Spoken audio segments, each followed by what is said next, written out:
സംഭവിച്ച ഇസ്ലാമിക ചരിത്രങ്ങളെ വളരെ വ്യക്തമായി നമ്മെ മനസ്സിലാക്കി തരികയും നമ്മുടെ സമസ്തയുടെ ഉപഘടകങ്ങളിലൊക്കെ പ്രവർത്തിച്ച് വളർന്നു വരുന്ന വലിയ പ്രസംഗകരാണ്. അല്ലാഹു തആല അവർക്ക് സുന്ദരമായ വളരെ നല്ലൊരു ഭാവി അല്ലാഹു അവർക്ക് പ്രദാനം ചെയ്യട്ടെ. അത് വളരെ ഒരു നല്ല സംവിധാനമാണ്.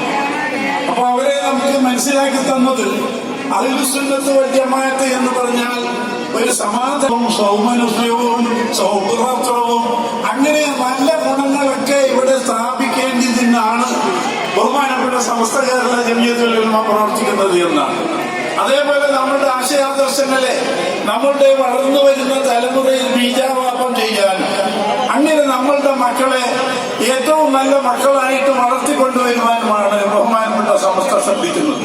അങ്ങനെ സാമൂഹികമായും വൈജ്ഞാനികമായും സാംസ്കാരികമായുമുള്ള പ്രവർത്തനങ്ങളാണ് ബഹുമാനപ്പെട്ട സമസ്ത കേരള ജമിയത്തുൽ ഉലമ നടത്തുന്നത്. അത് ഇസ്ലാമിന്റെ നല്ലൊരു ശാന്തമായ അന്തരീക്ഷം ലോകത്ത് വരണം. ഇസ്ലാമിന്റെ മുദ്രാവാക്യം തന്നെ ഒരൊറ്റ ദൈവം, ഏകനായ സൃഷ്ടാവ്, ഒരൊറ്റ ജനത, ഒരൊറ്റ മതം. അതാണ് പരിശുദ്ധ ഖുർആനിന്റെ ആകത്തുക. അതൊന്നും ഇവിടെ പ്രസംഗിക്കാൻ സമയമില്ല.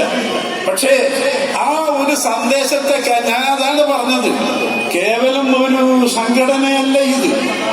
ആ അല്ലാഹുവിന്റെ റസൂലും സ്വഹാബത്തിന്റെ പിന്നിൽ വന്ന താബീകളും താബീങ്ങളും അങ്ങനെ പിന്നെ കുറെ മഖ്ദൂമീങ്ങളും ആ മഹാന്മാരായ ഖുതുബീങ്ങളും അടങ്ങിയ ഉലമാക്കൾ ഇവിടെ മാറി മാറി മാറി വന്ന് ഇസ്ലാമിന്റെ ആ ദീപശിഖ, ആ ശിവശിഖ അന്നത്തെ ആ മഹത്തുക്കളും മഖ്ദൂമികളിൽപ്പെട്ട ആത്മീയങ്ങളുടെ ശേഷമുള്ളവർ ബഹുമാനപ്പെട്ട വരക്കൽ മുല്ലക്കോയ തങ്ങളെ ഏൽപ്പിച്ചു. അവരത് ഏറ്റെടുത്തു.